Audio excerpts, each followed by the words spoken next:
یہ عورت جب دیندار تھی، یہ علماء کی ماں تھی، محدثین کی ماں تھی، اور آج جب یہ عورت اپنے راستے سے بھٹک گئی، آج ہمارے سامنے ڈاٹا آ رہا ہے، ہمارے سامنے رپورٹ آ رہی ہے، ایک بڑی تعداد میں مسلمان لڑکیاں، اور صرف دلی اور ممبئی جیسے میٹرو سٹیز کی بات نہیں کر رہا ہوں، اب سیمی میٹرو سٹیز اور چھوٹے چھوٹے ٹاؤن سے خبریں آ رہی ہیں، آپ کی پورنیا اور کشن گنج تک سے خبریں آ چکی ہیں، ہمارے بنارس اور مئو جیسے شہروں سے بھی خبریں آ چکی ہیں کہ مسلمان لڑکیاں باقاعدہ مرتد ہو رہی ہیں، کسی غیر مسلم کے ساتھ ان کا افیئر ہوتا ہے، چکر ہوتا ہے، پیار محبت کا معاملہ ہوتا ہے، اس کے ساتھ بھاگ کر کے کورٹ میرج کرتی ہے اور اسلام کو خیر بات کہہ کر کے اسلام کو چھوڑ دیتی ہے۔ یہ حالات کیسے پیدا ہو گئے میرے بھائی؟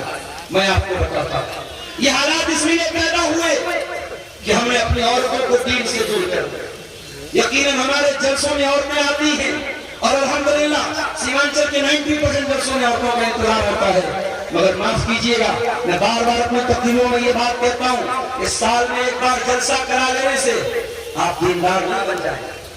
آپ کی مسجدوں میں عورتوں کا انتظام کیوں نہیں ہے؟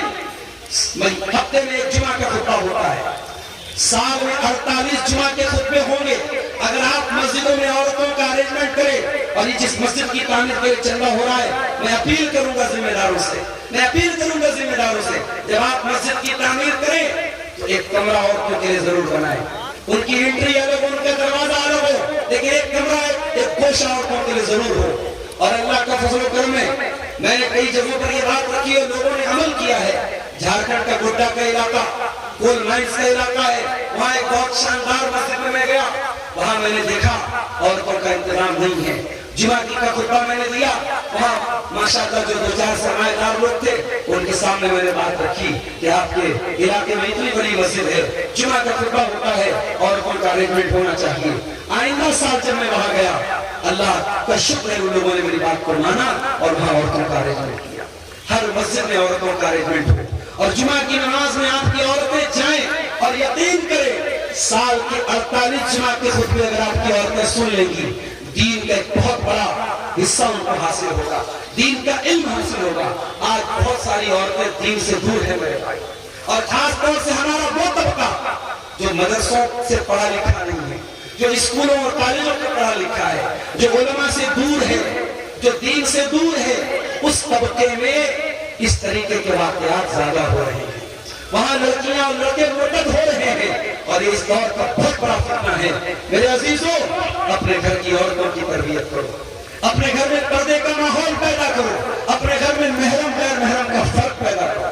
آج ہم دیکھتے ہیں مسلمان کا گھر ہے، گاؤں کا کوئی لڑکا آتا ہے اور آپ کی جوان بہن ہے، آپ کی جوان بیٹی ہے، اور آ کر کے آپ کی جوان بیٹی اور بہن سے وہ باتیں کرنے لگتا ہے، اور آپ کو کوئی اعتراض نہیں۔ کیا اسلام اس بات کی اجازت دیتا ہے؟ میں کہتا ہوں اگر آپ کی لڑکی اس دور کی سب سے بڑی ولی ہے، سب سے اللہ کی نیک بندی ہے، اور آنے والا نوجوان اس دور کا سب سے بڑا متقی انسان ہے، سب سے بڑا عالم دین ہے، سب سے بڑا مقرر ہے، تب بھی آپ کو اس بات کی پرمیشن نہیں ہے کہ آپ کی جوان بیٹی اس کے سامنے بے پردہ جائے، اجازت نہیں ہے اسلام میں۔ اللہ کے پیارے نبی فرماتے ہیں لَأَن يُقْعَنَ فِي رَأْسِ أَحَدِكُمْ بِبِغْيَةٍ مِّنَ الْحَدِيدِ، کسی کے سر میں لوہے کی سوئی کو چبھویا جائے، یہ اتنی خطرناک بات نہیں ہے جتنی خطرناک بات یہ ہے کسی غیر محرم عورت کو ٹچ کرے، کسی غیر محرم عورت کو ٹچ کرے، یہ اتنا بڑا گناہ ہے۔ اللہ کے پیارے نبی فرماتے ہیں لا يخلون رجل بامرأة الا وثالثهما الشیطان، جب دو مرد اور عورت اکیلے میں ملتے ہیں تو تیسرا شیطان ہوتا ہے، جب عورت اور مرد آپس میں بات کریں گے تو شیطان کی انٹری آٹومیٹک ہو جائے گا۔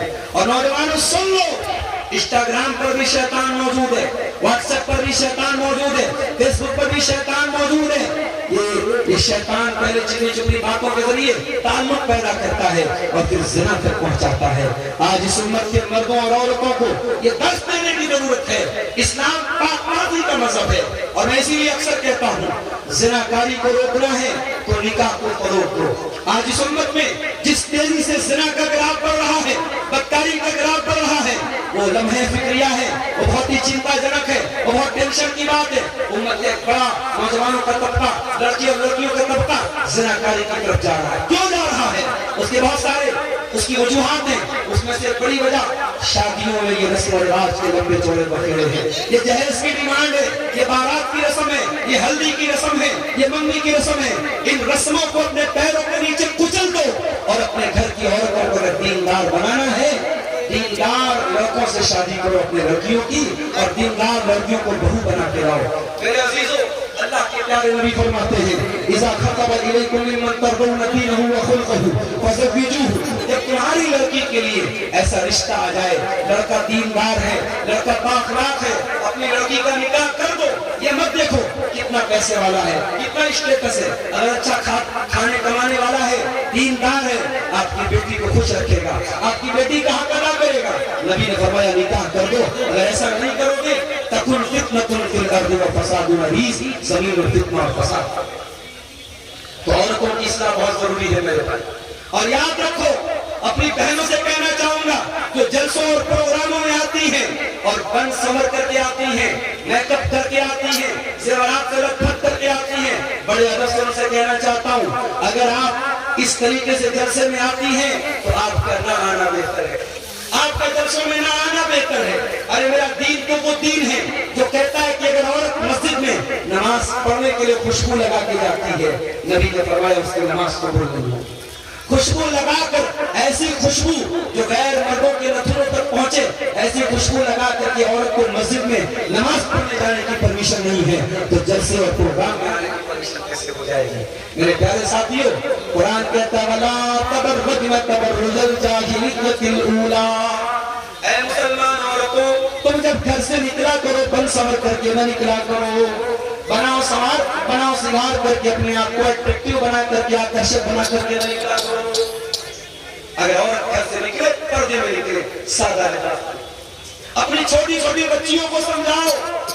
میں بات جگہ گھروں میں گیا مہمان کے طور پہ، عالم کے لوگ عزت تو کرتے ہی الحمدللہ اکثر جگہوں پر، اب اس گھر کے بچے بھی آگے مسافہ کر رہے ہیں، 5 سال کی 6 سال کی بچی آتی ہے، لڑکے نے مسافہ کے لیے ہاتھ بڑھایا، لڑکی نے ہاتھ نہیں بڑھایا، لڑکی نے کہا میرے ابا نے منع کیا ہے کہ لڑکیوں کو آدمی لوگوں سے مسافہ نہیں کرنا چاہیے۔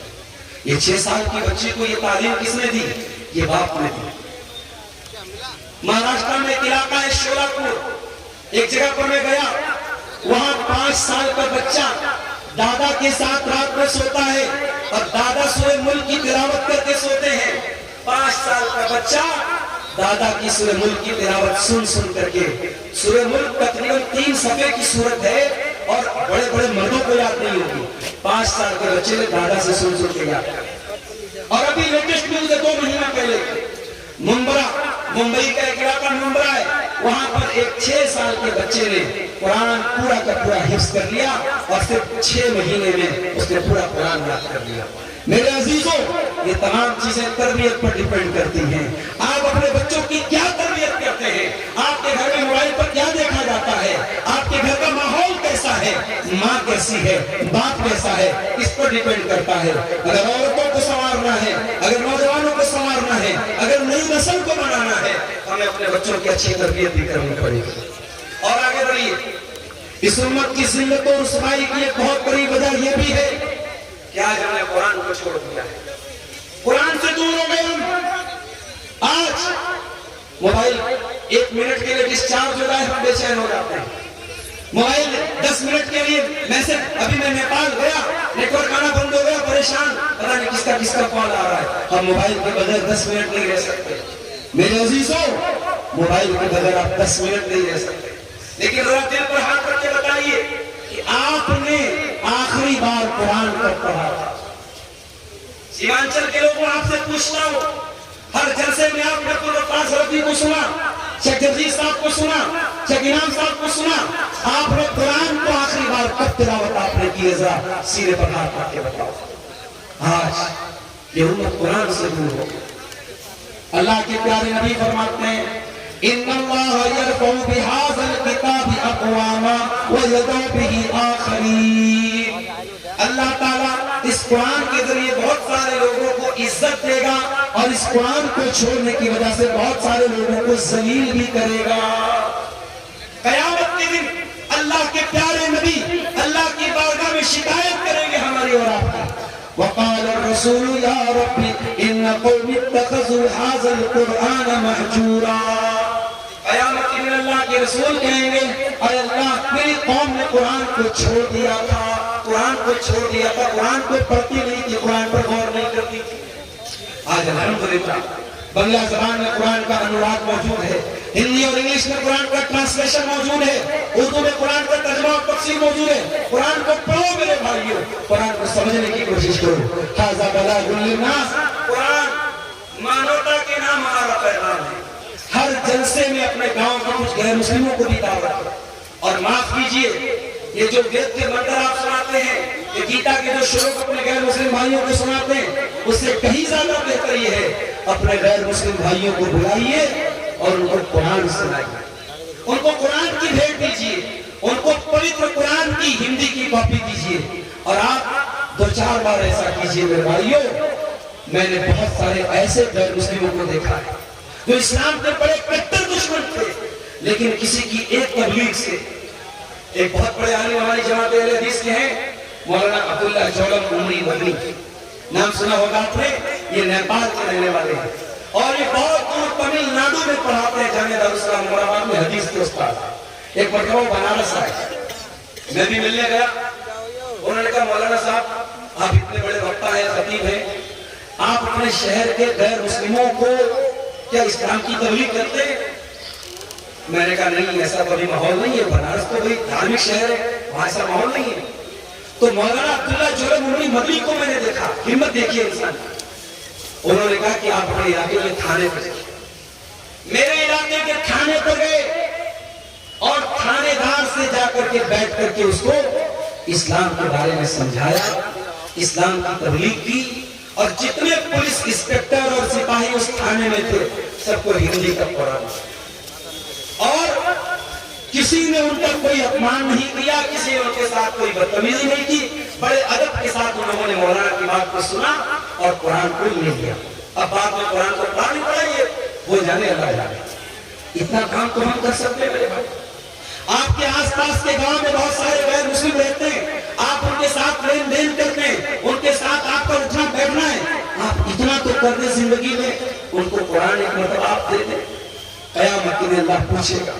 تو بھارت میں رہتا تھا، 80 کروڑ لوگ قرآن سے دور تھے، 80 کروڑ لوگ توحید سے دور تھے، 1 ارب کے قریب لوگ اللہ کو نہیں مانتے تھے، پیڑ پودوں کی عبادت کرتے تھے، تو ان کے بیچ میں لا الہ الا اللہ پڑھتا تھا، تو نے کبھی رب کا قرآن ان کو سنایا، تو نے کبھی توحید کا درس ان کو دیا؟ یہ بہت بڑی وجہ ہے میرے بھائی۔ ہمارے نبی نے تو پتھر کھائے اس اللہ کی توحید کو پھیلانے کے لیے، ہمارے نبی نے گالیاں سنی ہیں اس اللہ کی توحید کو پھیلانے کے لیے۔ اگر 2-4 پتھر ہمیں بھی کھانے پڑ جائیں، 2-4 گالیاں ہمیں بھی سننی پڑ جائیں، تو پیچھے مت رہنا، اللہ کی توحید کو گھر گھر تک پہنچانے کی کوشش کرنا۔ میرے عزیزوں، یہ بہت بڑی وجہ ہے ہماری ضرورت رسوائی۔ ہمارے مولانا شفیع مختار فیضی صاحب آ چکے ہیں، 1-2 پوائنٹ بیان کر کے اور بات ختم کرتا ہوں، کیونکہ میں ابھی سفر سے آیا ہوں، پھر کہیں نکلنا ہے۔ میں موضوع کیا ہے؟ مسلمانوں کی ذلت کے اسباب، مسلمان کیوں ذلیل ہیں، 1-2 وجہ اور بیان کرنے بات کروں۔ مسلمان اس لیے بھی ذلیل ہے کہ آج بہت سارے کام ہم کیوں کر رہے ہیں؟ پبلک کیا کہے گا، جنتا کیا کہے گا، لوگ کیا کہیں گے؟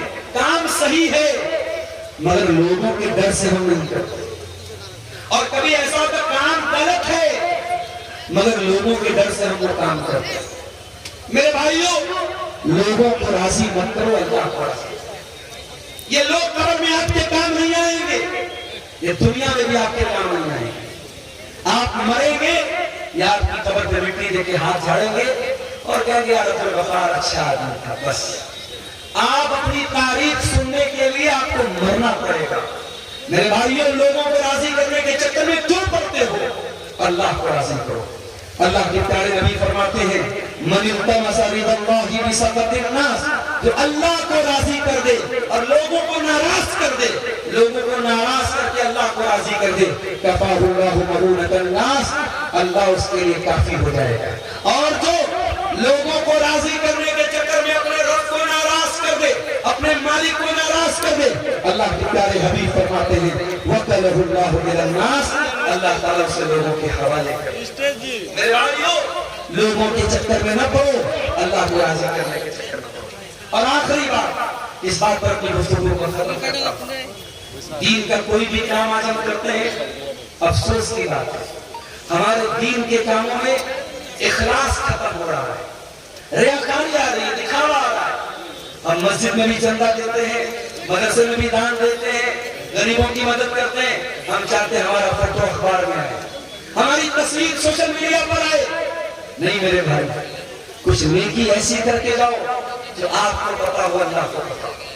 کچھ نیکی ایسی کر کے جاؤ جس کا مقصد صرف اللہ کو راضی کرنا ہو۔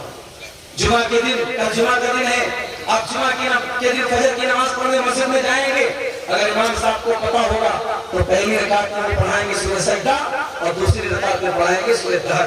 سورہ دہر میں اللہ کہتا ہے میرے نیک بندے وہ ہوتے ہیں وَيُطْعِمُونَ الطَّعَامَ عَلَىٰ حُبِّهِ مِسْكِينًا وَيَتِيمًا وَأَسِيرًا۔